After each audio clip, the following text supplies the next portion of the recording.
Change is the only constant. Welcome to episode 6 of the Uncharted Territory Podcast. Over the last couple of weeks, we've been looking at the role of crypto.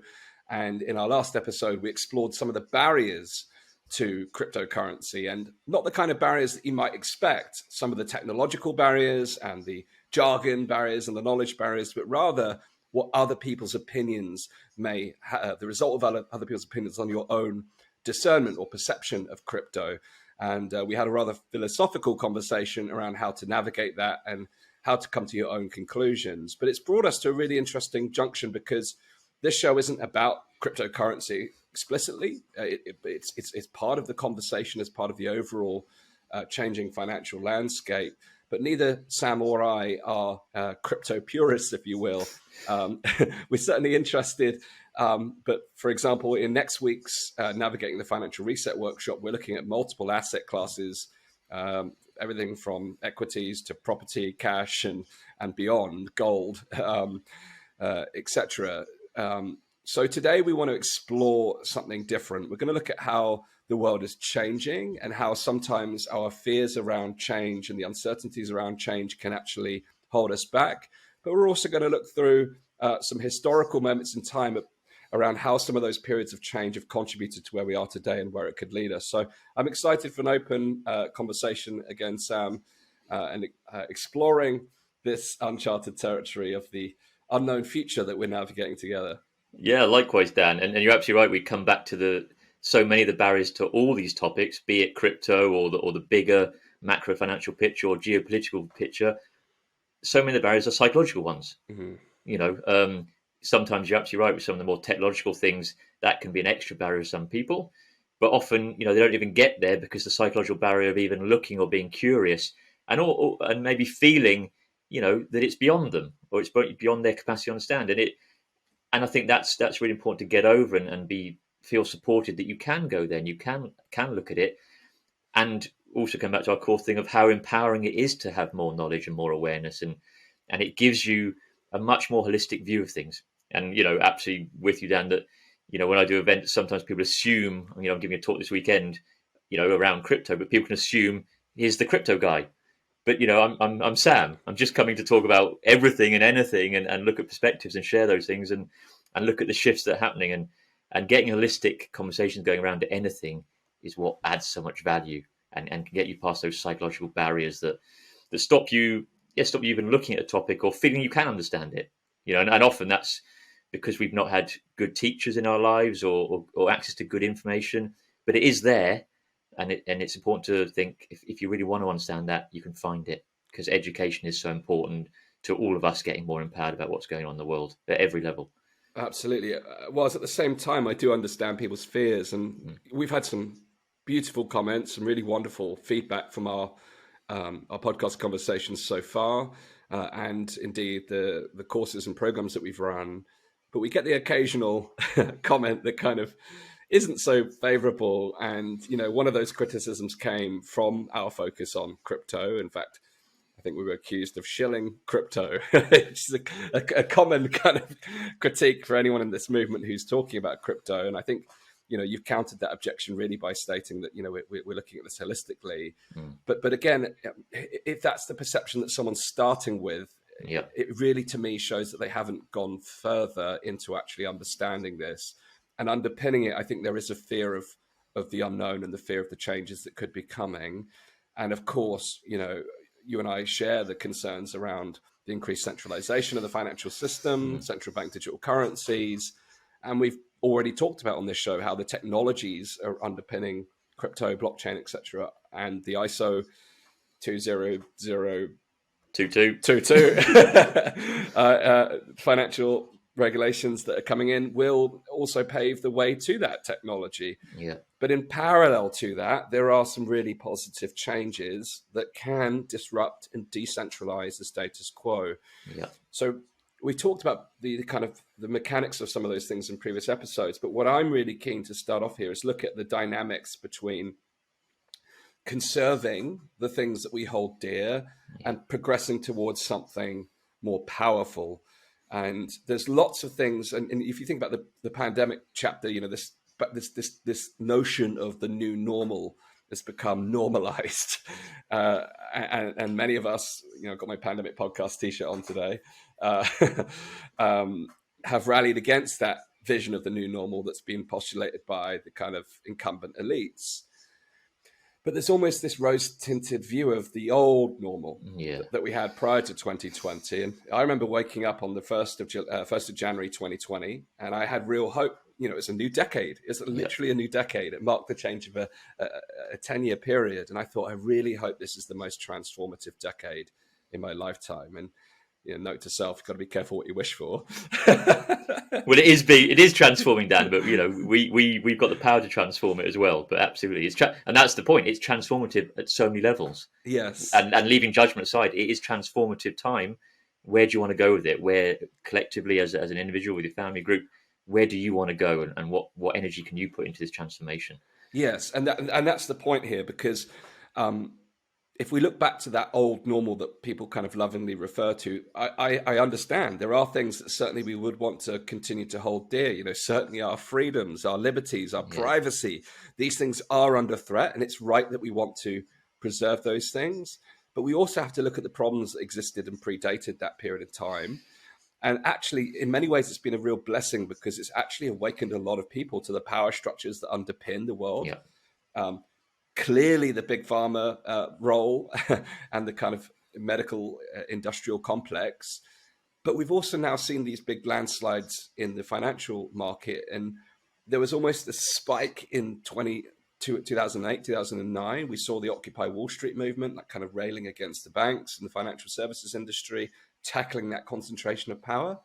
But here we are now at a different point in time and seeing the same root problem. So it is time for change, but I also understand how, people want to preserve the privacy and sovereignty of things like cash, but it's also about looking at what's possible beyond that in this kind of changing world. And I really kind of want to spark a conversation around how we strike that balance between preserving the things that we hold dear and actually being bold enough to pursue something different. Because an old quote that I remember, it's, growth begins outside, the first step outside of our comfort zone, and change, uncertainty, it requires us to step outside of our comfort zone, but that's where the growth begins. And I think this is why it is that exciting transformative time. So I just wanted to have a bit of a conversation around how we can navigate those two elements. It's huge, Dan, and it kind of leads to, I'm thinking that the kind of Hegelian dialectic here, which is they're pushing a certain, the elites, the powers that be, their kind of great reset. And then you may have camps who absolutely understand it. As we said, we're against it, but then camps going, I just want to conserve what was old. And then you're almost getting two binaries, and a way quite division. But again, I always come back to, where's the third way? which is rather than, in a sense, they've built that up, which is like, this is a dystopian future. You want to hold on to that. And often they work like that way, which is, we'll deliver you something in the middle, which is what they want to deliver anyway. So they kind of play those two polarities to then deliver something, the thesis, the antithesis, the antithesis, and then they can deliver the synthesis, which will be further towards where they want to go anyway. So it's dangerous always, we discussed, to get stuck in those binaries. And that limits you from looking to, what I call third ways, but we talk about third ways. Third ways can be many third ways, multiple ways to look at other paths. And you're upside down, that kind of feeling of, which we can all relate to, the rose-tinted spectacles on our life. We look back at memories, but we don't often, it's hard to look back at them with the real feeling of, was I actually happier? Was it better? It can be a reaction to, I'm scared about what's going on, and understandably so. But the idea that, a lot of people's lives were better before, as we know, I think somebody brought it up on the first workshop we did. A few people shared, and I certainly shared, and know a lot of people, in person, who are much happier now than they were before because of this shift, because it's kicked them into, forced them into finding their path. So it does that on a kind of personal level, but also on a collective level, it forces us to look at solutions, Dan. And that's exactly what you said. Rather than just rail against their plans, which, we absolutely need to look at and be very concerned about and need to resist at some level, but also to kick into looking at better solutions to the problems we had before all this. And I think, I think more people come to that realization. Understanding people who are new to this topic or new to the deception in 2020, that's huge. But when you understand how long this has gone on, you understand this is not something that's suddenly gone wrong. Yes. Yeah. It's a long, huge build up to it. So that's why it's such a rich time to be looking at. Yes, we know where they want to go, but where can we look to shift things? Where can we get creative? And that's where the richness lies. And we know that so much of the control structures, particularly in the West and what in inverted commas developed countries, is social engineering, and that is creating prisons for your mind. And because, as we know, that's what's so powerful, because those are the big barriers to looking at other things or not knowing where to go. So always compare it to kind of the old models, which the power structure understand they can't sustain, because overt dictatorship leads to rebellion and overthrow, which is why they shifted into much more about social engineering. The two biggest controlling factors are social engineering, particularly in the West, and the financial system. So if you look at those two factors, they always tie into this conversation exactly, Dan, is like getting out the social engineering of being given thoughts and having views or having blocks to looking at stuff, and also being curious about the financial system and how we can make better systems. Those two key things are, in a nutshell, the two ways out of those two very strong power structures, which they use. So that's why these conversations are vital to be having with each other, with your community, with your extended communities, because I kind of view it when I give talks, this is a window of opportunity. It's like as old worlds are falling and old structures are falling, yes, they want to build a new one, but this is an opening window to grasp. And if we move towards it, to think, hang on, this is a window of people having creative ideas. Let's get together and start discussing them and look at the options. Yeah. I mean, there was a really interesting conversation on Twitter over the last couple of days around, there's this layer upon layer of the veil being lifted around what's been happening. And the point around social engineering, it's becoming increasingly transparent now, because it's, you and I were talking about in our preparation for next week's workshop about, how do we get people to take action? It's all very well coming on the course and doing the programs, but we want people to actually take action. And there was this conversation within a podcast I'd listened to, and they were talking about and it was talking about kind of sales training from like 1980s, where people would like in corporate sales, they would slide the contract across the table, put the pen on the piece of paper for you to sign it, this like subtle like sales signal. But when people became aware that that's what the individual was doing, the technique no longer worked, because people could see through it. It brought that transparency. And that's what's happening now, with what's been happening the last couple of years, Twitter, with the Twitter files, and in recent days, whether it's Elon's call or Twitter's call, they started labeling some of the media outlets that receive state funding as state-funded media. They already did that with kind of like Russian news. I don't know who set the standard on that. That was quite, that's probably a whole conversation. No, of course, always a challenge. We've got standards coming. Who sat them? Who's dictating that? But there was this reaction then from the media company, saying it was almost like the kids throwing their toys at the pram, saying we're going to get off this platform. But the reality is the veil is lifted. You are state funded, like even if it's a small percentage. Yeah. And then it opened up a whole new conversation around, well, actually, and Robert Kennedy Jr. put this out, how many millions that particular organization had received from the Bill and Melinda Gates Foundation. So it's not just state funded. We've got elite funded media to correspond with these narratives. So now people are seeing this in plain sight. And again, the positive of that is it brings a new level of transparency, because if we had that transparency, we have a greater degree of discernment. So we're seeing that social engineering piece, which is heavily manipulated through digital media and the widespread access that we have to technologies like this. And that's lifting the veil. So that, like, the reason I gave that example of the kind of 80s corporate sales is because those techniques now that the companies are using and the media entities are using are now becoming visible, and we can see them. So instantly start to recognize them, which is why many of us during the pandemic, we straight away saw the smoke signals, the warning signs, because of the way that these principles of influence are being used to social engineer us, your behavioral science. But the other variable, the financial system, that does not have the same level of transparency. No, You know, exactly.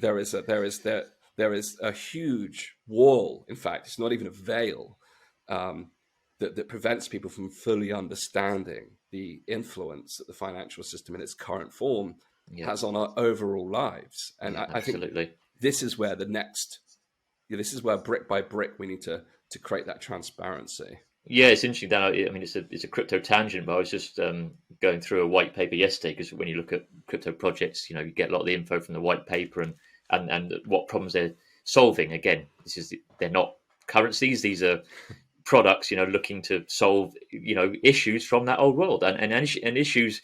Here's the point about people being anti-crypto. They're looking at solving issues that you're railing against. There are a lot of people in the quite rightly are railing against the problems with Google and Facebook and their duopoly in certain areas.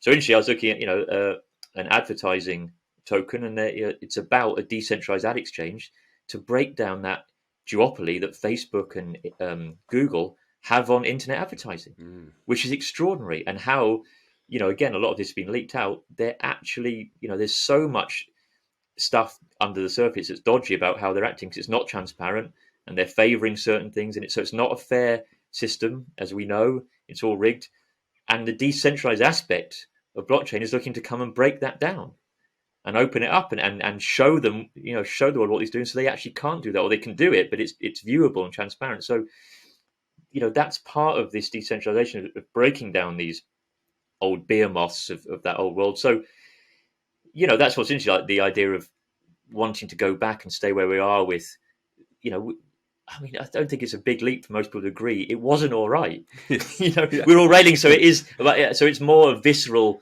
feeling of, like you said, Dan, it's a fear of change. Yeah. And that's why it's so important to embrace change as a constant. Even when I look forward to my own certain plans and goals, I know that when I get there, I'm not going to be the same person I am today. So even me projecting myself in that, well, I'm going to be different. I was reflecting last night, with a friend about a conversation I had years ago, and thinking, wow, I remember being sat in a bar somewhere with a good friend and discussing, myself as my sort of atheist viewpoint, which I don't have at all today. And it's just, we're always shifting, I mean, I'm not the same person I was, 20 years, and then it changed again. And when and I think always gone these tangents down, but they come around to, I think, important points. What I think we're lacking is grounded elders, wisdom keepers who can harness that message very strongly to us. I know in my life, and I know when I've looked around even the truth movement or the kind of freedom movement, what we've gone through, that lack of grounded elders, just bringing those core principles in, then, aware of the agendas, but also bring those core principles of change is constant. How do we navigate through that? That's what I'm trying to harness in myself. And, I know in our discussions, that's what we like to talk about. But yeah, the absolute holding on to those old things, and also bringing all the aspects to that. If you want to hold on to those things, what does that mean for your life?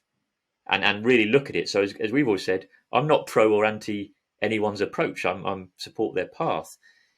But cash is a great example. If you want to say, I want to stay 100% in cash, and that's where I want to be, well, you have to accept then that you can never trade internationally. Because that's unless you get a flight and you fly with your cash and you pay somebody, and that's fine. So, but it's owning whatever your decisions are, it's owning the consequences of them and how that ties into how that would be. And that's what I'm saying. I'm not judging any. I think that's really rich, but you have to. It's kind of like the people want to have their cake and eat it, and it's like there's consequences to each path you take, and you need to look at them, and that's why the discussions around them, the holistic discussions, whatever way they are, or path, or certain mode of transaction, they need to have that. Just for yourselves, you need to have that bigger conversation with yourself and go, well, really feel into it. What does that mean? How do I want to go? And these are the conversations we're finding are lacking, because they take time and they take thought. But in terms of, and also that feeling that the system wants you to feel rushed, so you don't actually have those conversations, because they're fundamental to solid foundations, aren't they? Then Yes. Yeah. Because if we take decisions, if we jump out of a frying pan into another fire, out of fear or out of feeling we haven't got time, then we haven't got grounded foundation of why we're doing it, what our goal is, what the ramifications are, and I think that's really important to find the time. Yes, there's an urgency on some things in life, and get moving, but it's this balance in it. Get proactive and get moving, but not rushing. So it's always bringing those things into balance. It's moving forward and not rushing at the same time. Yeah, and it's being able to look at the pros and cons of everything. Yeah, the advantages, the benefits, but also the drawbacks and the costs and the consequences. Because everything is always a trade-off. How we spend our time on a daily basis is a trade-off. Yeah. You talk about investment. People think about money, but actually, every day we're investing our attention, we're investing our time, and how the choices and decisions that we make. Yeah. Determine the quality of our life. And totally, what would a multi-billionaire do on his deathbed? He would happily give his money away for the time that we as younger people have. So it's the why. What is, and it brings about the question: what is money? It's about value and why are you getting it?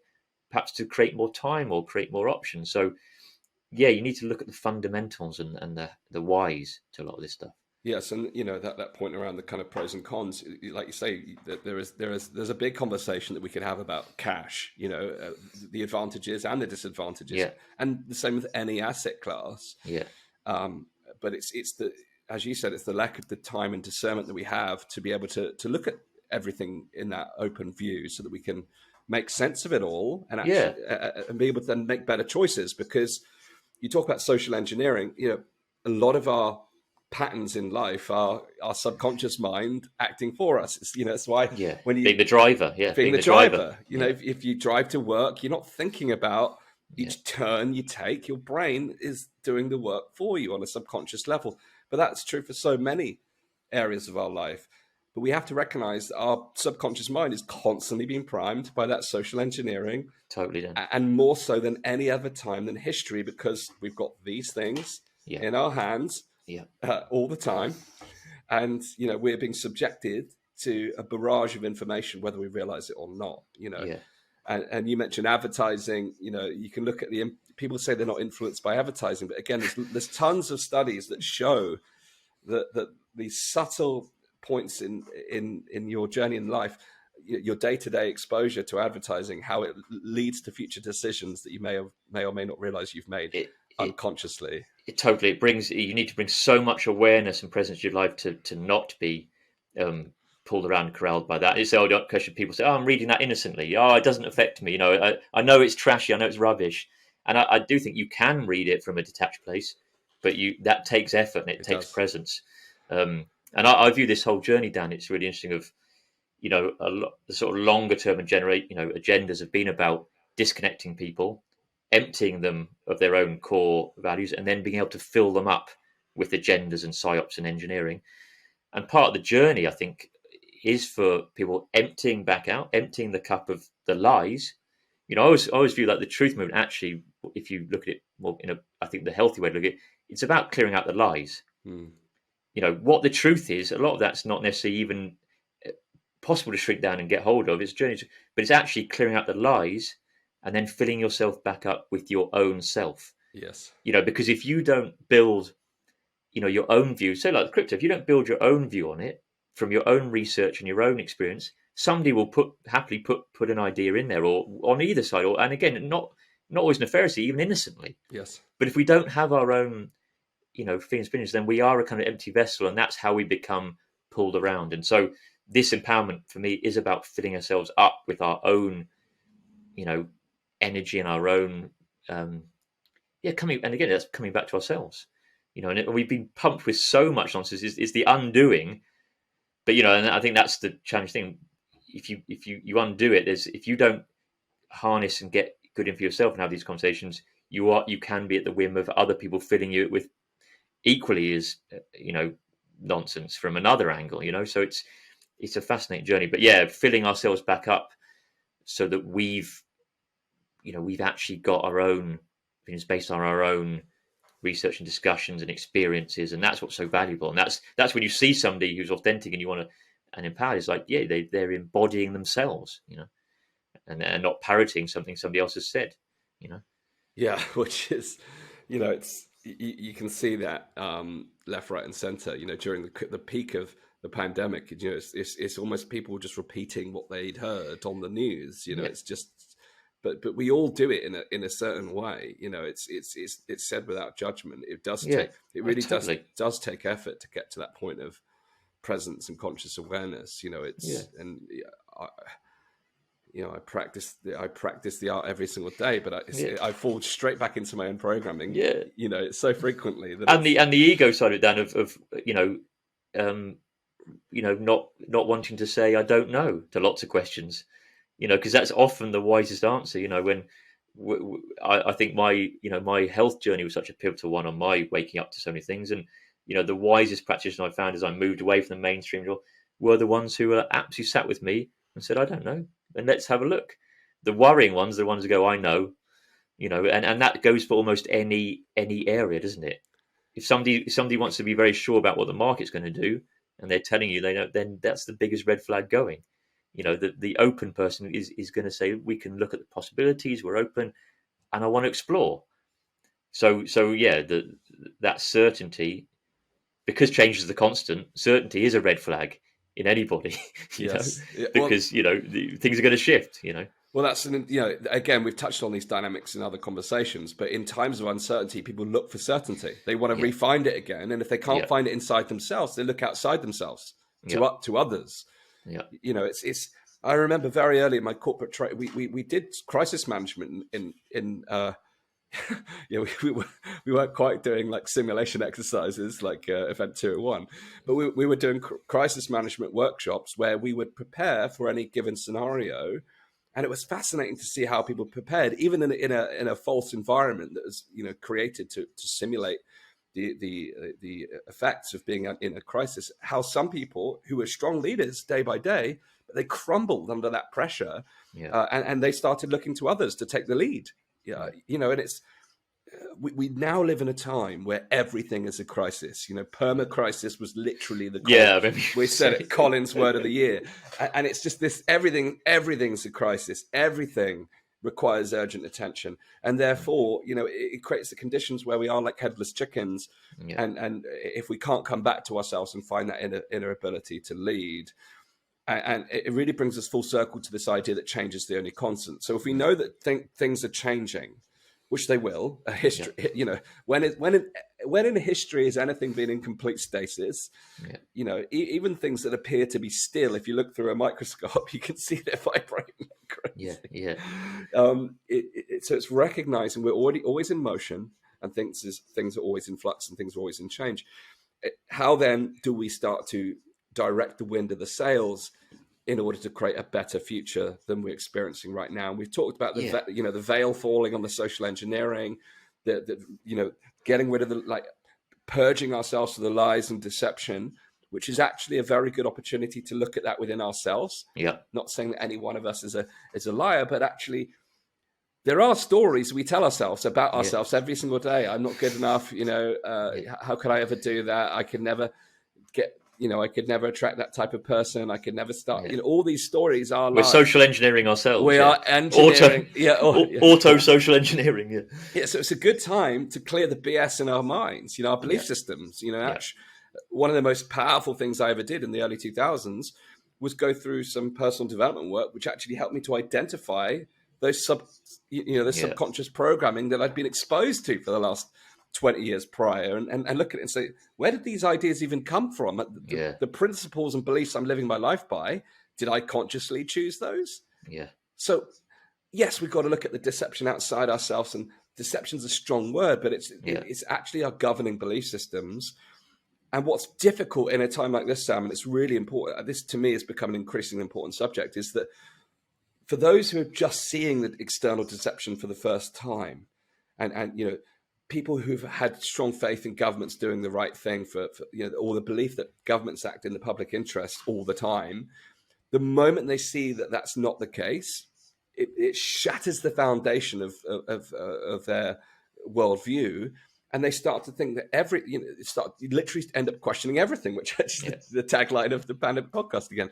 But we must do that with a healthy level of discernment, because if we suddenly pull like the carpet out on everything, we can lose our footing on solid ground. So it's this is a time for us to really deepen our sense of inner kind of solidarity and hold on to what is true to us and or what we value rather, because again, that idea of subjective truth is very tricky, like my truth versus your truth, what's the real truth? But holding on strongly to healthy views of the world, because it's very easy to enter into a dark, bleak view of how the whole world, which if you think about it, is actually what's driving everything now. It's that fear, uncertainty, but that bleak view that the planet's going to burn and the world is going to end, and this really crisis mentality. But we've got to catch that within ourselves when we start to see, okay, we've caught the deception. The emperor has no clothes. Okay, but look back within ourselves to say, actually, how will I show up in these times? How will I step forward, and how will I start to influence things? And that will require us to get out of our comfort zone. That will require us to make our own changes. Yeah, because at a certain level, it's stepping into the void, Dan, which is when you empty your cup. You've got so much filled in. If you just empty it out and say, I'm going to start again with money, and start afresh, start with all my ideas and build them up. Part of that is the fear of stepping into the void. Because I think, the powers that be understand the one thing that why they're so good at social engineering, they do understand people and human psychology brilliantly. That's why they've been able to do what they have to do, is, they know people better than people know themselves, a lot of people. So, emptying your cup but also not trying to feel I've got to understand everything. Because I think, I used to have a mind like that, Dan. I thought I want to wrap it all. I've got I want to really get, and there's a real shift for me where I began to revel in the mystery. Yeah. And I think in a way, the rabbit holes are bottomless, and potentially, and this gets a real sort of ethereal spiritual idea, but are bottomless by design, because you can always keep going. And it's almost, for me, it was challenged me. When do you want to say, okay, I've seen enough, and come back to yourself, take action? Because the addiction is almost like that's bottomless forever, and it can keep going. It will keep delivering more and more. And it felt like me almost like a spiritual challenge of like, okay, that was really important for me to understand it's all illusion and deception, whatever. But how long am I going to just keep going down that before I say, come back to myself and say, I've got to revel in the mystery. I can't wrap it all up, but what action am I going to take? So it's all these things can be very powerful. It's always treading that line of curiosity, awareness, and not slipping into addiction, or addiction of that kind of info or being spiked. And also, like the line again, skepticism, healthy skepticism, inquiry, curiosity, not slipping into fear and paranoia. And so it's always this dance, isn't it? And almost like the universal theme is bringing these pendulums that swing into balance. Absolutely. That like the kind of, this is really important. I've got to do it, and I need to get hold of everything. Life is, this is visceral, whatever, and I'm letting go into the process as well. But I'm not doing them at two different times. Like swinging from I'm really into this, and oh fuck it, I'm just, that's the kind of pattern that I know I used to live in. Most of us can relate to try and bring them into both, which is, I don't mean, it's like this is really important and fuck it at the same time. Let go. But it's both and. Yes, it's not the either or. Yes. And that's the kind of magic, which is you can be really present, fully into it, and you're settling into reveling that you don't know, that you can't know everything, and reveling the mystery. Yeah, I've had a similar revelatory moment, and it is so powerful when you have that. I remember as well looking at, as this kind of more and more science is discovering kind of quantum level, the minutiae. Yeah, I started to think, how small can you go, and then thinking on the opposite side of the expansive nature of the universe, how huge and yet small things can be simultaneously. And I think, at what point does it intersect and come back to this? Do you go to the infinite layer and find yourself at the infinite expanse? And it feels like we're all, when we're present, we have that ability to have the infinite expansion, but we can also have the infinite contraction. And it's coming back to, what do we need right now? because I'm the same. You know, my thirst for knowledge, my curiosity takes me on a place of wanting to understand everything. And in my 20s, that in particular, that led me to huge paralysis by analysis, because I felt like I needed to know everything before I got started. And it's, you know, we've used the kind of navigation analogy as in everything we've done, really. But it's like trying to plot your way to the top of the mountain before you've even taken a step. Now, you might want to do that. You know, you might try take a loose view, but you have to be able to adapt, because there could be adverse weather, or, you know, if you're Everest, there could be, you know, an avalanche. You know, you need to be if you're going with other people, they might have an injury or other needs. So you have to be willing to adapt. But the first thing you need to do is what's the first step, and what knowledge is required in order to get us to do that. And I think, you know, that's been a lot of the conversation we've been having within the crypto space to help people go from 0 to 1. Like 0 to 1, firstly, understanding that there is a different path that you can take, and then, you know, how do you take your first set of actions? But you can only do that when you bring yourself into a perspective of, okay, changes are coming. What role do I want to play in the change? Which we've discussed before. It's so important to realize that, you know, the powers that be understand that change is constant. That's why they're in motion. And this is, you know, hopefully this is a positive message, because it's not that they run all the change. I think people can fall into, they run you know, it's just that if they understand the cycles, then absolutely they're going to tweak their social engineering and try and grab hold. So you could argue, as they understand that there's a flowering of maybe whatever word you want to use, conscious awareness, that's why they've got to go the other way. You know, so they're reacting to that, you know, and I think the 60s is a great example, because, you know, so much of the real intense social engineering for where we are today began in that period. And, you know, I'd argue there was a genuine, you know, flourishing of different ideas, whatever, but they're very clever at corralling that. So there's a huge, you know, post-Vietnam War, huge, you know, energetics of, you know, anti-state, the power structure, these wars, what's going on. You know, that's a real genuine grassroots uprising. And again, that could be linked to just obviously linked to the actual events, but also linked to shifts in the astrology, all those kind of factors. Everything plays in a role.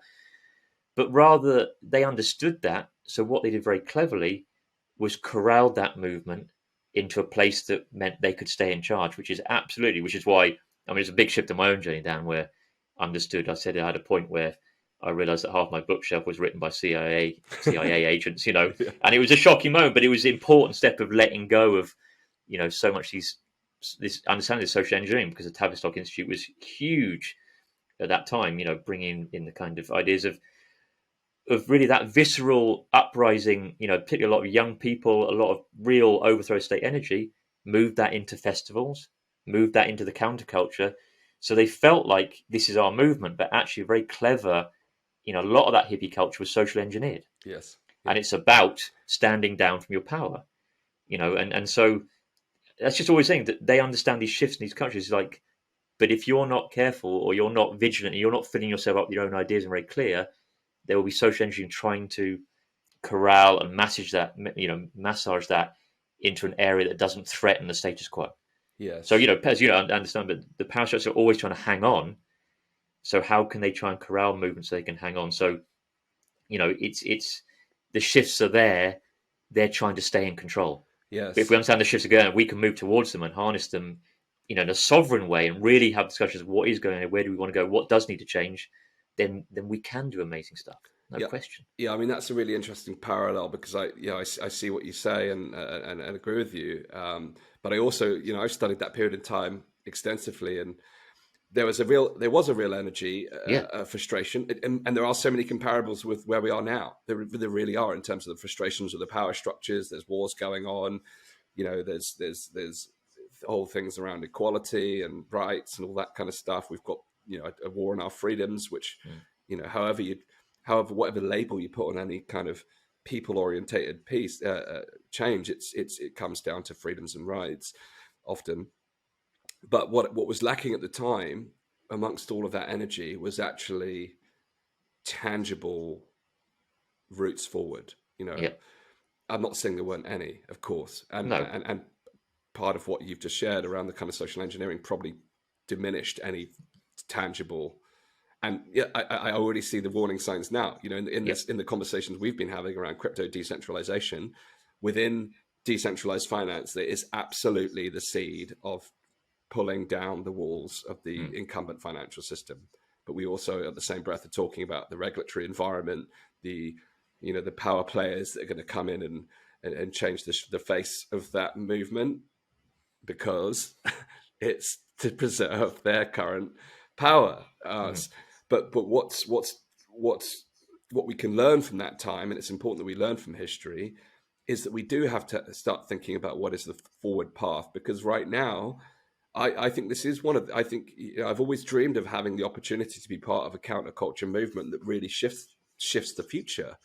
And I feel like we're in that time. When I didn't know it, as I said, when I came into 2020, that this would be that transformative period. But I believe this period will be as, if not more, transformative than that period of the 60s. And we have now the awareness but we still got to stand guard at the door of our mind, because the propaganda of behavioral science is so rich now, coupled with big data. You've not just got like principles of influence, you've got data that you've got ways of manipulating the way people see the world in a very visceral way. So we've got to be really aware and hyper aware of how we're operating, but we also have to have a plan. We also have to be ready. We all, it's and we've talked about puritanism in our previous conversations, and even your example earlier of advertising. I can already hear some people saying, "Yeah, advertising is part of the problem." Yeah, and it's like, you might be right, but at least we're moving forward. Like it's making incremental change, because there is revolutionary change that's possible, but history also shows us that incremental change is usually the thing that lasts long. Lasts over a period of time. There are times for radical thinking, of course. And major shifts, but there is also room for incremental positive change, because it's a pathway towards something better, and I think that's an important thing to consider as well. So, given that change is the only constant, now is the time to get creative, and it is to look at possible routes forward, because the problems have revealed themselves so palpably. You can't unsee what you see once you've seen it. And it's just where we go from here is the big question, and to not get intimidated by the size of the problem, because I feel that on a daily basis. Because the deeper you go, you realize actually this is this is substantial. But it always comes back to the simplest things I can do myself is to exist and live in a way that is contrary to the things that I stand against, and to make sure that those things I rally against aren't showing up in me, because the fact that I can see them means that I know them. And whether it's desire to control, and I'm not talking about control others, but in my business, I've definitely had times where it's like I want things to be a certain way, and it's like, all right, that's a pattern that you need to work on. And shifting out of that kind of deeply ingrained, whether it's at a subtle level or very obvious level, that victim position they've a lot of people we feel in, it's kind of victims of that system, as you talked about last night, that triumvirate. You have to have, what's the word? There's an interplay there. You can't have a victim. You can't. The aggressor can't be there without a victim. So it's shifting that dynamic, and you're absolutely right, Dan. I suppose the scale of it is why I have a sort of longer term thesis of, just personally where I've come to, which is moving towards that path, because the idea of getting anywhere very quickly, change is a constant anyway. So on both sides, if you got to what you thought was utopia very quickly, that would shift. And when you look at cycles, people would argue, that's been in utopias, and that's what leads to the fall into the other ways. It's like, good times create weak men, create bad times, and we go through those cycles. So, understanding that things are shifting and we're playing our role in that, and that we've got to make that change. We've got to, the more we embody those values, then that's powerful, and so I suppose I relax into it, and I'm not end gaming it, because end gaming it is end gaming what? I don't understand how the whole world, and I'm just me in my environment, and I think it ties back to always getting out these binary ideas. And I think we touched on it about China last week, or maybe on the podcast before, that I always love to get opinions from on the ground in different places, because even in the alternative media, you begin to come in an echo chamber and get a snippet and almost go, well, that's China, that's Australia, that's what's happening. But I'm not there, and I love, that's why I like to speak to people in Russia. I'm on some crypto groups where there's some Russian people in there. I speak to them what's literally happening on the ground, and it's so nuanced and it's so interesting, and it's getting out that oversimplification, Yeah. and that's part of the short termism. I understand it. We're busy, and it was like, yeah, that's what's happening there. There's always so much going on, and that's why I don't have the idea of total dystopia coming. Yeah, there might be pockets of it, whatever, maybe that's how it will be, pockets and different ones, but everything's constantly shifting. It's endlessly, and always has been and always will be. So therefore, even from a positive side, there isn't an end game. Then there Yes. isn't an end game to dystopia, and there isn't an end game to utopia either. It's a process. So that kind of gets me out of this kind of got to get somewhere. We're on our way, and like you said, that perfectionism is really problematic in taking steps, because absolutely you can find a problem in anything. And like you said, advertising, well, I don't want advertising, well, I don't want the internet, I don't want anything. And again, I was not against that theory, but it comes back to like the cash idea. If you only want to have cash totally, then you cannot order anything from somebody you really respect or love their products in Australia. You've got some herbs you want to, and maybe that's fine, but you have to understand you need to then go back to completely local society, completely, and that's standard. But really own what those decisions mean, and if that's viable for you, and look at the realities. So again, it's like I don't think I'm pessimistic. I just think I'm realistic to where we are and what we can do, but I feel very positive in that. Yes. Yeah. Because I suppose I brought it back to the literal local environment, which is right here, right now, which is whatever happens, Dan, however things play out, I've got to wake up tomorrow where I'm at and go from there. Yeah. Well, as you were speaking, I felt this warmth around the idea of more localized economy. And I think there is this path of decentralization that requires us to operate more locally again. But it has to be met again. I already know within the communities that are looking at localization and decentralization, there isn't a utopian view about what could manifest. But within that utopia, there is also very practical things that can actually create an impact. But there is also things that are very challenging. So there's a lot of conversation around food supply, for instance, because there's almost certainly going to be food supply disruptions. There's the food security that we probably once held dear, is not as strong as it used to be for various reasons, which we can possibly go into in another conversation. That's an hour in itself. But I started to map out the mathematics of what it would take to just to give every household, when I was living in Bristol, this was, every household 1 carrot a day. Now, we're going to need a richer diet than 1 carrot a day, but to even produce 1 carrot a day locally to feed over 500,000 people would take an insane amount of land. And that's before you even go into breaking through monocultures. So, and there will people that and if there are people out there listening, say, well, actually, we can do this and this and this now. Great, I want to hear about it, because that's where we do get creative. Yeah. But we also have to look at the practicalities of it. And the fact is that even though we might have a desire to live in a more localized environment, and I share that, I really do.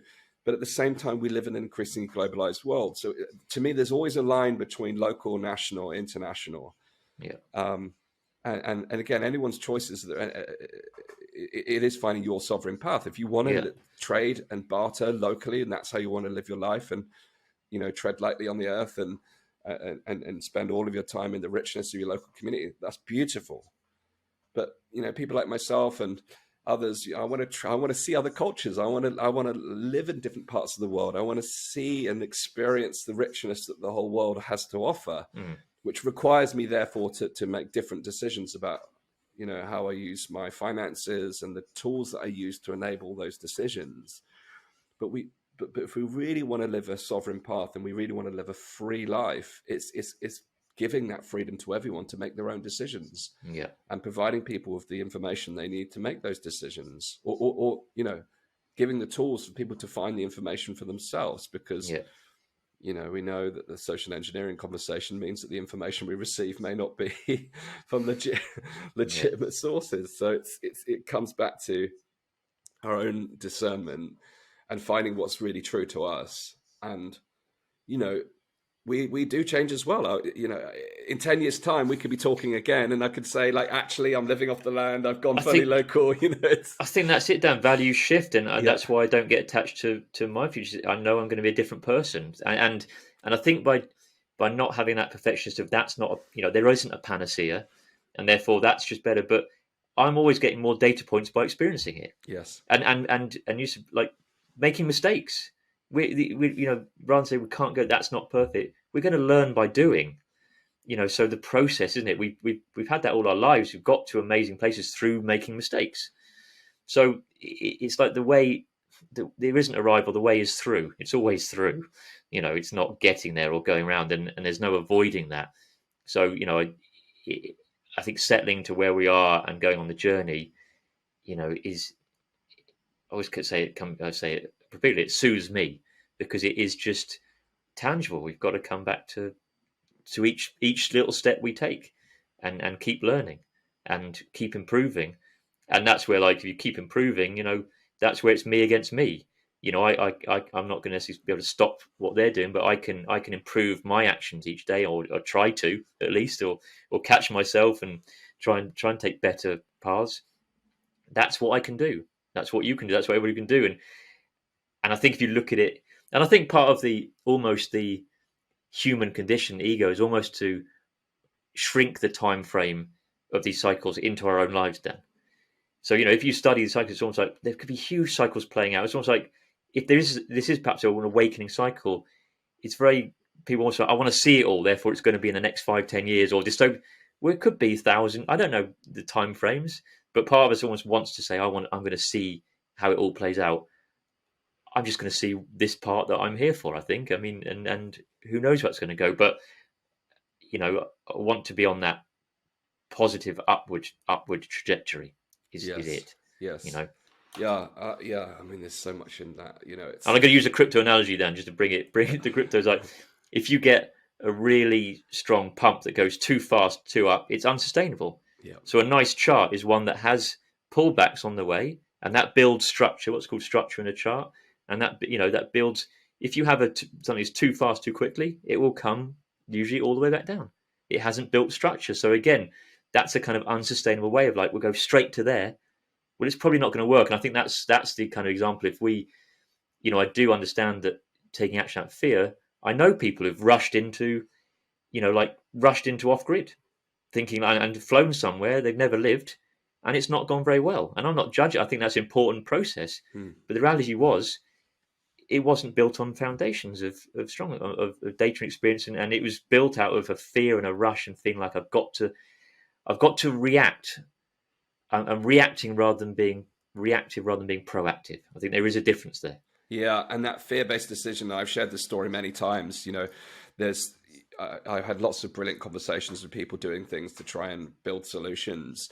But the food movement's an amazing movement that's really grown from this. Pardon the pun, but I spoke to one set of growers, and it was very clear very quickly that they were planting seeds out of fear.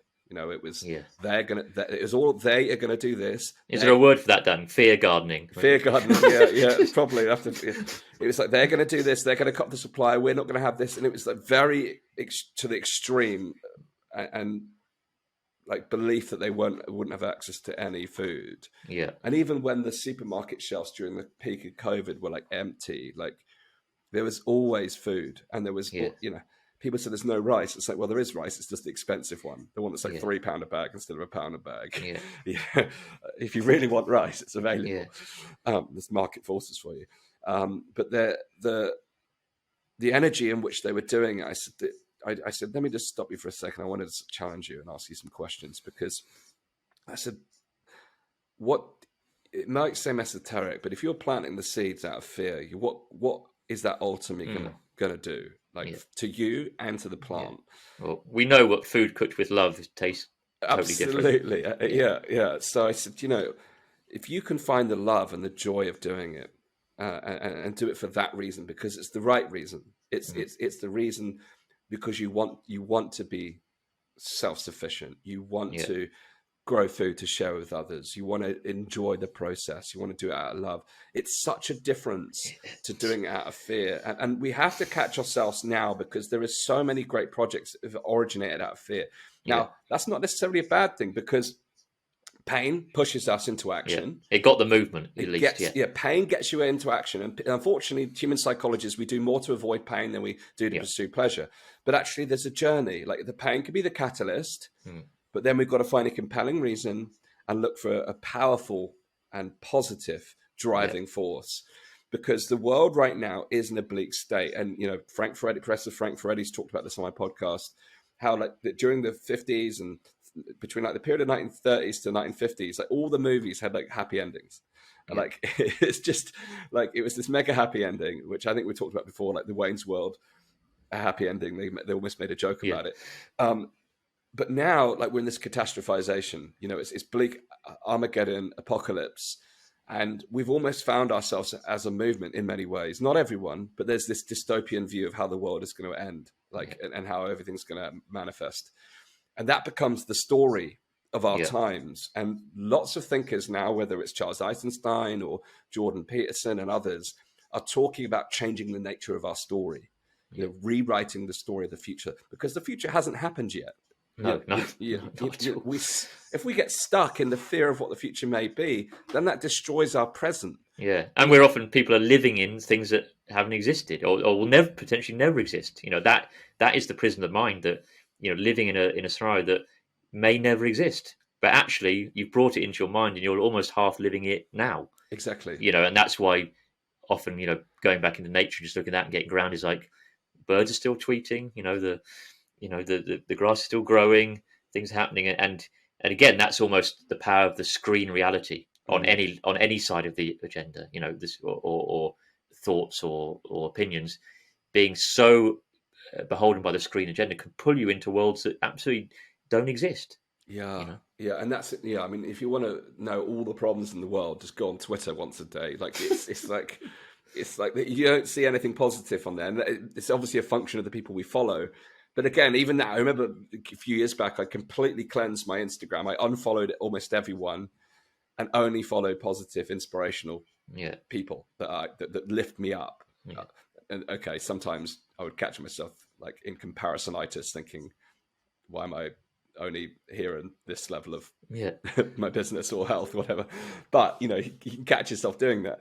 But I like the way you framed it, Dan. The absolutely the urgency and certain fear is the catalyst, but then shifting that into proactive, and choices rather than just staying in that fight or flight, which is not good for our immune system. Anything, it's not good for our health or our well-being. And if I look at my crypto journey, if I was in crypto out of fear, thinking I've got no options, I'm just in this, whatever, it wouldn't go well. I mean, you look back in your life, when you've taken decisions out of fear, it generally doesn't go well, but when you can shift that into, I want to, because I'm looking at solutions. And as we talked about, in that mindset, doors open where you didn't even know doors existed. Yes. Now, if you're in this is what we got to do because we're forced to, there's no other option, then you already have closed that, closed it, literally, closed off to those potential doors opening. So staying open to potentiality, I think, is important. Almost even in the worst, let's give an example, the worst dystopian situation, if you stay open to possibility, it's always there. Yes. You don't know, and you don't have to know where it's coming from. I think that's part of letting go of, even if you can't see it.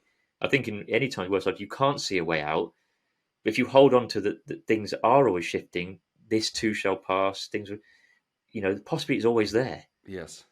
Yeah, and the hard reality is when we are constantly imagining that dystopian reality, we are programming our mind for it to become a reality. We are quite literally sleepwalking into its manifestation. Well, if you're in lack, that's the whole point. If you've got a lack mindset, then that's what the world delivers. That's and again, I think what's powerful, be able to say that now in life. If I was saying that, trotting that since that 20s, I wouldn't. But I can look back and know, I can see these answers. I see that in my life. I know how it plays out, and I'm sure you can as well, Dan. Definitely. And, to me, it comes back to the basics, all the things I've learned over the last decade around self-empowerment, starting with the end in mind, having a vision for what you would want your life to be about, and starting to imagine putting a positive imagination, a positive vision into our subconscious. And it's fascinating. Lizzie and I create kind of vision boards of the kind of things that we want to create or experience, whether it's holidays or life moments. But there's a picture of this oceanfront house that I always thought was in the Californian coast. I always imagined myself living in California, but California has now like fallen. Yeah. It's like the last place I'd want to live right now, sadly. But there's like walking along the coast in Bournemouth where we moved to this year. I'm like, the house is here. The house. Well, Dan, I saw your photo from the Bournemouth beach. Was it over Easter weekend? And I thought, that's better than California. Yeah. It was absolutely stunning. And again, but I've often found in my experience that you get what you want. It's never exactly how you thought it would be, but the intention, energy was strong. But it is what you wanted. But it's slightly, the universe did it in a slightly different way. And yeah, it's so powerful. And yeah, it's definitely. So that's the important piece now of starting to having a different story and a different vision for the future. It doesn't mean we ignore what's happening. It doesn't mean we just become like la la la la la la la la la. No, not happening, not happening, not happening, not happening. It's like, no, we see that, and we see it as it is. Yeah. Not worse than it is, because that's tends what will happen. We see we create a bleaker picture. We take it to the nth degree of extreme, how it could end up, and in terms of risk management, it's important. If you're looking at an investment thesis, of course you want to do that. What's the worst case scenario? But it's the same in any endeavor. Like what? Yeah. But you don't stay there. It's again, it comes back to the patterns that we've stood against. The whole COVID story was born out of like the worst case. Like everything was based on the worst case scenario that was quite clearly never going to manifest. Yeah. But we're now doing it ourselves. So we've got to catch ourselves and say, okay, that could happen. Yeah. But it's unlikely. Yeah. And if it did happen, this is what we would do anyway. Yeah. And it is good to mentally rehearse the worst case scenario. I did it when I left my corporate career. So what's the worst that could happen? Yeah. And it's like, move in with my parents again. Yeah. Okay. You've already been there. I think going back to your thing about the food, analogy of people growing out of fear, there will always be solutions and ways. We don't know necessarily what they are, but they will come and they will be there. So yeah, that's the kind of relaxing to that. Yeah, we'll have to pivot and navigate. So I think it's the idea, well, I want it to be, the same and the solutions coming. Well, no, they might be meaning making changes, but they're always going to exist. There's always going to be actions to take to improve things. So it's really strong. And I go back to, I had a similar thing in my vision board, Dan. Well, it wasn't even a vision board. I didn't realize I did it. But in hindsight, okay, I grew up in South London, and I'd been on a ski holiday when I was 12 and fell in love with it. It was almost like that. Something happened to me. I want to live there. That's what's happening. Went once just like a magical, I felt amazing. It just lit me up. And I had some pictures of some, off-piste skiers on my wall when I was 15, 16, living in South London, nowhere near the Alps. And at 18, I did take off on a gap year and never came back till 2020. So 23 years, and until I came back and, through COVID and to recontact with my family and get involved with what we're doing now. But basically what's so fascinating was, I don't know how much later, but 5 years later, I then came home to see my family and they were sorting out some old stuff in the attic. And I looked through and there were some these pictures that had been on my, childhood wall were in a box, and I flicked through them. And one of the main ones is a beautiful picture of a guy skiing off-piste in this area called Vosgeny, which I didn't know before. I knew the guy and I'd skied with him. He'd become a friend. He was a mountain guy. Wow. He was on my wall. There's this, oh my God, that's amazing. It turns out that I moved to a town that was next to that one. He was a mountain guy in that town. There's the power of that intention. I mean, it's in hindsight incredible. And I think what's important to remember is that, I'm aware, I feel we've been living under deception, psyops all my life. Mm. But that didn't stop me manifesting amazing things. Yes. So just because it's ramped up in the series, our powers of manifestation, or whatever word you want to use, don't get attached to the words, of creating good things or finding solutions and doing amazing stuff, didn't end in 2020 because the control structures ramped up. They absolutely have ramped up, but our powers haven't been ramped down. No. And I think that's what's really almost to not view life differently just because they've ramped things up, and it's almost forgetting that we've created amazing things through, years of psyops and deception and living under that anyway. So we still have that creative power. And it's even more important that we harness it for, that was me harnessing my alpine dreams. Well, now I'm really passionate maybe in later life to harness, solutions and more community-based stuff and helping each other. And that power is within us all. Of course. Yeah. And yeah, I do hold true as well that, our power or our potential power hasn't diminished as a result of this. But that potential can be short-circuited if we fall into the traps that we've just been talking about, and falling into that dystopian view and becoming overwhelmed by the fear and uncertainty and doubt that's out there. It's all natural. Yeah. Again, just be with it, play with it. Just like people used to say to me during the height of the pandemic podcast, how do you stay so calm? How do you stay so positive? It's like practice every single day. Like every day I go through the anger, the frustration. Lesson number one, don't look at Twitter first thing in the day. If you want to start your day well, just leave social media to the side. But I had daily practices that got me in a positive state of mind, and it's like playing mental aikido with the bad news. It's like I deflect it, I take it in, I transmute it, and I think, how do I use this for something positive? And that's always available to us, because our potential power can diminish during times like this, but it can also increase. We can use it as a catalyst. But what we have to reach is that point of leverage. It's the point of saying, what's happening in the world is got to a point where I have to do something, where I have to participate, because otherwise we can stay in that passive observation in a place of concern, frustration, and anger. Yeah.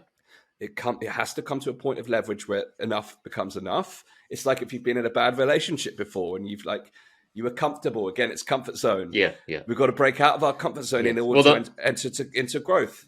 Totally. The Matrix is almost built on people being comfortably uncomfortable. Yes. Right. It's even people who are not aware of genders, there is a level of discomfort, but it's comfortable enough. And I think that's the great gift of, this pushing more people onto their path, is it's got so uncomfortable that it's no longer uncomfortable. It's bloody uncomfortable. So it gets you off your sofa, off your ass, literally, into doing better solutions. So I say again, I see it around so many people. So many people have been kicked into being more empowered, and that has been a catalyst. Yes. And it's continuing from there. And I do know that this taking proactive action, find that path, is taking much more thought. And I kind of view the last 3 years I didn't go to university because I took this gap year and never went back. But, I know a lot of people have that, first year almost was like a freshers year, Dan, kind of running away from police in London and, having secret meetings, whatever. So, and as tough as it was, there was an exciting kind of time about it. It was meeting new people, and it was forming incredible bonds. Yes. And it was amazing, but it almost was like, freshers year, not much work. I mean, there was work going on in emergency. I'm not belittling all the work that went in, but there was a level of kind of very present doing this. And then year 2 and 3, it's almost like we've got coursework and we've actually got and that's much harder. Yes. Because I can say myself, a lot of people look fondly back at 2020. Yes. Look back at because the camaraderie and that kind of spirit was so strong, and it's almost we're kicked back into being more comfortable, but it's actually trickier, because actually it's not as crazy to kind of be railing against or going against what's happening. We have to look at ourselves more and look at our quiet actions and come back. And so it is kind of like the challenge of getting down to the work. Yes, it is. But that is where things start to get uncomfortable, because it's first is making the decision. I was using the analogy of being in a relationship that no longer serves you. You're uncomfortable, but you're comfortable until you get to that point where it's enough is enough. You then make the decision, but then you're like, well, what happened? I'll be all alone. I'll be by myself again. Where will I? That's where the growth begins. It's in that uncomfortable decision. And I know full well from lots of conversations I've had in the last year or so, a lot of people at that point where they've made the decision that's enough, they've reached the leverage point. Yeah. But they're at the point of decision. There's decisions to be made. What am I going to do about the world that I'm experiencing? And the decisions for a lot of people aren't being made because of the scale of what they see as a problem. Overwhelm. But the decision can be a lot simpler because we talk about counterculture movements. The counterculture emerges when enough people start to walk in a different direction to the status quo. You know, it's the old example. If you want to, you know, we spend our entire lives trying to fit in, yet we're born to stand out. The easiest way to stand out is to walk away from the crowd, you know, because if you've got 1,000 people stood together and you're the one person that walks in a different direction, everyone can see you. Yeah. You know, so it's right now is the opportunity to walk in a different direction. And that's a much simpler decision to make. It's like, enough is enough.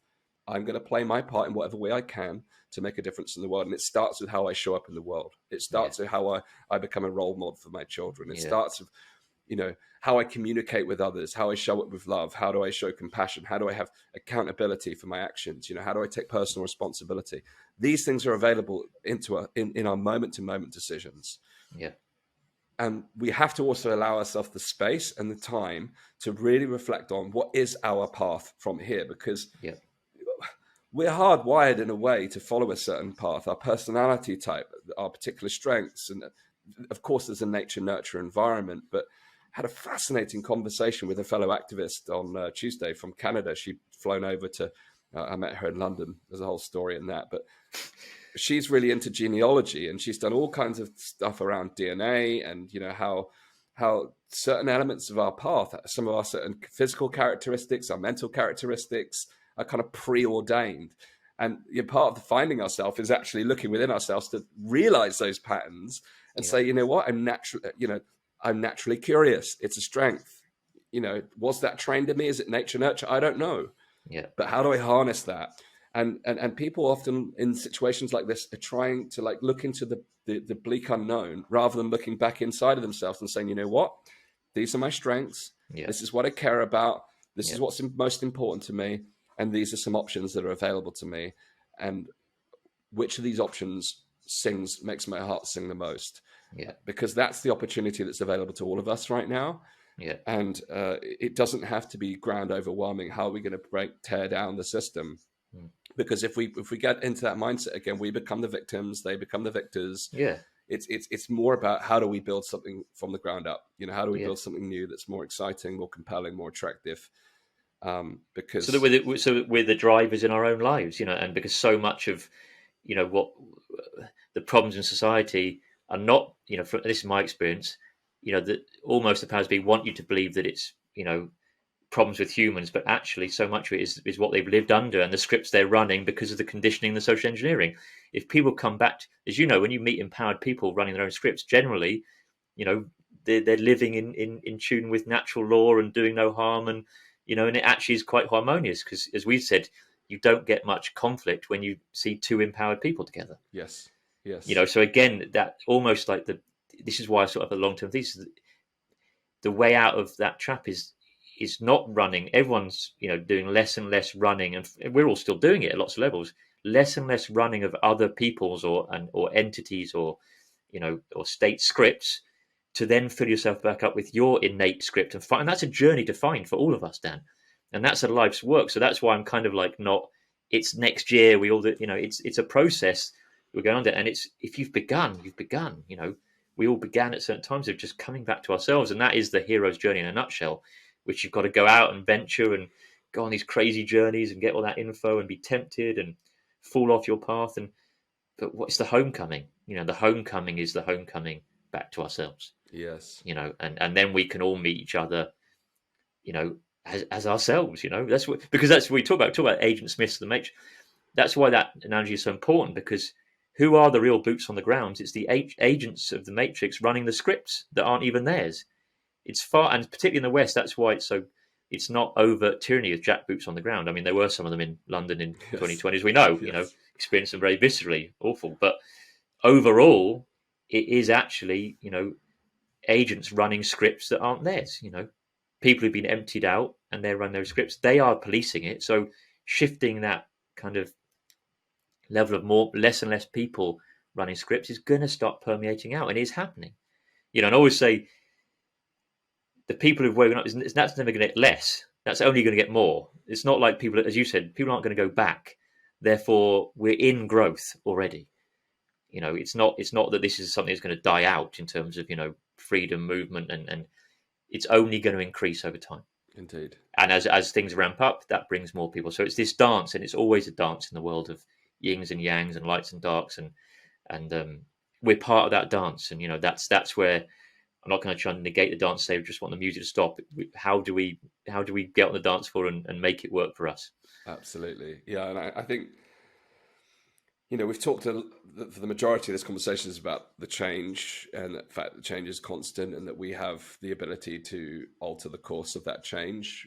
But I think the constant part is also an interesting variable that's important to kind of close out on, because it is a time for us to think about what do we want to preserve.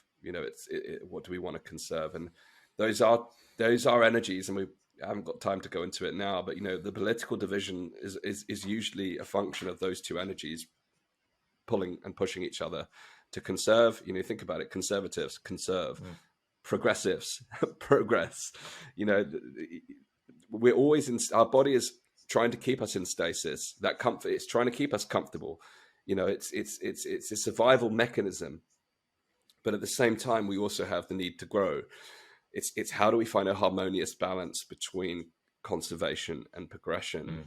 And it's an opportunity for us to really reflect upon what should we be conserving right now, what should we be preserving, but what also can we be looking to change? And that to me is a question that we can ask ourselves on an individual level, but it's a question that we can ask ourselves at a society or community level, and even a planetary level right now. Yeah, because those two core, absolutely, they've been, like everything, co-opted and actually not what they really mean. At their core, absolutely right about looking at what to conserve, what to progress. But of course, when it's top down, it's kind of from there.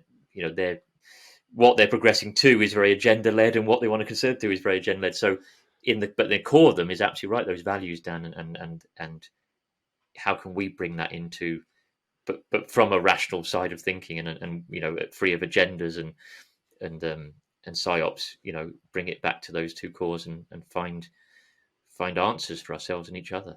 Yes, yeah, and ultimately, if you look at it, what we're dealing with is a status quo that is no longer fit for the state of the world. It's no longer serving the human interest, and if we're not happy with the status quo, it requires change. Maintaining the status quo will only preserve more of what we're experiencing right now. So, it is time to get uncomfortable. Let's get uncomfortable, get outside of our comfort zones, and that requires us to dance with our fear. Courage is not the absence of fear; it's simply the ability to navigate it. And it's time to breathe deep, get present, because the ghosts of the past can haunt us as much as the future that's yet to happen, and just bring it back to the present moment and start making decisions on how you want to live your life, how you want to show up in the world, and what role you want to play in helping to shape tomorrow, because it hasn't happened yet. No, and growing pains are fine to have, because you're going in the right direction. If you're in that spiral of going up, then absolutely. Then I had it on my healing journey, Dan. It's like I didn't mind when healing crises come up, because I knew which direction I was going in, and so they're on their way to better. So I embraced them; they were fine. If you're eating a load of crap and feeling awful, then actually that's double pain, because you're just going down in that spiral. So being on that trajectory and knowing that there are, healing and growing is not a linear, pain-free process.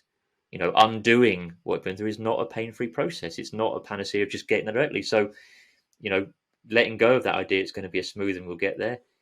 But if you're going the right direction, then those growing pains are worth it. They're rich. They're part of it. Absolutely, yeah. And it may feel hard at the time, but looking back, that's where you see how it's like you go into the gym. My goodness, if you want to forge muscle, it's you're gonna have to go through some pain, but no pain, no gain, as they say. But it's a cliche, but it's true. It's but there's suffering in action and there's suffering in inaction, and well, there's pain on both sides of the equation. So therefore, in a sense, you've got it either way you go. Yes. Do you want to go towards improvement, or do you want to the pain that's just going the other way anyway? So it is like a bit of a mind trick, but they absolutely exist on both sides. So there's no avoiding it, regardless. Yeah. Now, we started this show to help navigate this changing world around us, and today's been another great philosophical conversation, examining the role of change. And we had intended, in a way, to start looking back at some of the changes through time in the financial space, and perhaps we'll bring that forward to another conversation, because the past can teach us things about Yeah. the future. It can give us an understanding of the patterns that we fall into. And there's certainly plenty of evidence there, but there's also things happening in the financial world that we can start to see clues on as well. So I think we'll come to that in a future episode. I joked at the beginning about how, we'd had the comment about shilling for crypto. Now, are we shilling for change now, Dan? We're shilling for change now. Yeah, shilling for change. Maybe that's what we're doing now. But if you're watching this on the day of release, our next Navigating the Financial Reset workshop is happening on Wednesday, where we're actually going to be looking at a number of different asset classes.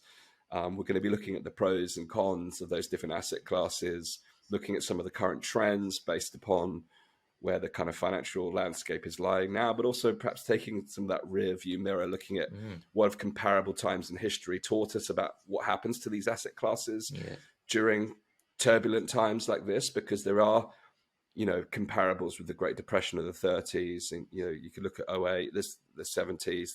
There are many patterns within recent history that can actually inform us a lot about what could happen right now. Yeah. So if you're interested in joining us for that one, we encourage you to go to weareelevate.org/NFR. That stands for Navigating the Financial Reset. You'll find out about the program there. We meet twice a month. This call is about the wider economic picture, looking at these different asset classes. And we do have one crypto-specific session where we help you to navigate that changing world. So if you'd like to join us, weareelevate.org/NFR. If you want to learn the basics of crypto, our original course, the Navigating Digital Assets course, which has now had well over 400 people take that course, you can go to weareelevate.org/digital assets. It's a 3-module program where over the course of 3 to 4 hours, you'll get a really clear understanding of the good, the bad, and the ugly. Not just the holistic picture, the big picture, the big view in full. Plus, we actually included a couple of extra things around the financial reset in that program as well, so you can check those out. But of course, we'll be back again with you next Tuesday. Let us know your feedback in the comments. If there's topics you'd like us to cover, again, let us know. We're very excited to have these conversations every week and hopefully bring that big picture, holistic view, asking the questions that most are unwilling to ask, and taking the time to look at things with a fine-tooth comb and examine different perspectives. 100%, Dan, and that's why I'm excited to get stuck into the other asset classes, because holistic. There's as much nonsense talked about gold and silver on the internet as there is crypto. There's always this hyperbole and kind of clickbait about everything. So I'm really excited because as there's pros and cons to everything. We look at them in that light, but also how they relate to you. So it's multifaceted, because it's like, look at them as they are, and also look at how they might have an interplay for where you're at personally. So those holistic discussions go far beyond this is what it is. It's your relationship with it as well, which is why the conversation is always much bigger and much more interesting when you get into it at that level. So I'm really excited to dive in on Wednesday. Yeah, that's a really important point, Sam. I remember reading Tim Ferriss's The 4-Hour Workweek several years ago, and he has this exercise in there called the Dream Line, and you essentially write out your financial goals. And, if you want to invest in property or you want to go on a specific holiday, and you actually calculate what's required to achieve that goal and start to break it down monthly, all of a sudden you see like, okay, it might require a step change, but it's often much closer than we think. So we can get overwhelmed by all the different asset classes, but actually it starts with, what do you want? What's your needs, what your goals, what's your hows and whys, because it's all that's a great thing, but is it in tune with your goals? Yes. And that's the beauty of personalizing everything and looking at everybody as a sovereign individual in their own unique situation. Yeah, yes, and that then, and for most people, once they see that, it really simplifies the choices, because there is exciting, and I get excited learning about all the different asset classes, but it doesn't mean I'm going to pursue them. It's having the awareness and knowing what my options are. That's where things get it. And you can create space by looking at something and then understanding that's not in tune with your particular goals or your mode of living, or because you want to travel a lot and that's too tangible. So that's what's exciting. But by getting more data points, you can actually create more space. So it can seem like you're taking on more info, but actually you're taking on more info to actually create more space afterwards. It is that kind of, there is an aspect. It's not about being overwhelmed. It's about going towards it to then, free yourself from the overwhelm and get clearer. Yeah, absolutely. I mean, I've got so many stories from starting my business where, I explored all these different business models back, 10 years ago now. by exploring those different models, I found the ones that suited me, and I found the ones that certainly didn't suit me. And it's the same in sport. And, I'll close by saying that, I used to have, I was an early riser as a kid, and I'd watch Channel 4, and there was always American sports on there, basketball, the NFL, the NBA, NHL as well. And I was a big fan of Orlando Magic. I don't know why, and I had these basketball players on my wall, and I've always been looking for the sport that I'm naturally good at. And I'm 6'1", I'm pretty lean. I've never really tried basketball, so maybe maybe that's my hidden sport. But it comes back to, we've got to try, we've got to explore, we've got to know what's out there, and we've got to stay curious. And that's whether it's finding the sport that you enjoy the most or naturally good at, or it's finding a financial path that's right for you. It's about understanding the options. And there's amount of times I've looked back and wished that I had greater understanding sooner on certain things at earlier points in my life. I can't change the past, but now I can venture boldly and look in any endeavor, whether it's health, finance, or any other aspect of my life, relationships, friendships, community, and look at, what are the options available to me right now that can help me on my path. Yeah, and the clearer I've experienced myself, Dan, the clearer I've got, the more noise I've been able to just discard. Yes. Because it's all that throws so by going towards it and getting more educated, actually being able to clear out so much stuff, that you think, hang on, do I need to think about that? I know I don't. So yeah, that's the reward for going towards something rather than leaving it as a kind of just stressful, intangible thing that's either kind of feel like you're chasing you or it's up there, somewhere, and you've got to get on top of it. Go towards it, make that effort, and actually it will create more space. I can completely feel that. There is almost a period of noise and confusion that follows the simplicity. Again, it's the duality of life, but it's moving towards it. The noise often comes from not moving. It's the static exploration, whereas actually that action orientated, getting out of your comfort zone, that's where all the progress is made. And that's the gift that's available to us during this time. This is the greatest growth opportunity in every possible way, financially included, of our lifetimes potentially. So we've talked about what's happening on the workshop. If you'd like to join us, we are elevate.org/NFR. And of course, hit the subscribe button, and please do share this episode if you've enjoyed it. It's a brand new show. This is episode 6, and we'll be back again next Tuesday with our latest episode. Thanks again for listening or watching. We're available at this moment in time on YouTube, Apple, Spotify, all the major audio platforms. Rumble and Odyssey will be available in the next week. So please subscribe on your favorite platform. And thank you for tuning in. We'll see you again very soon.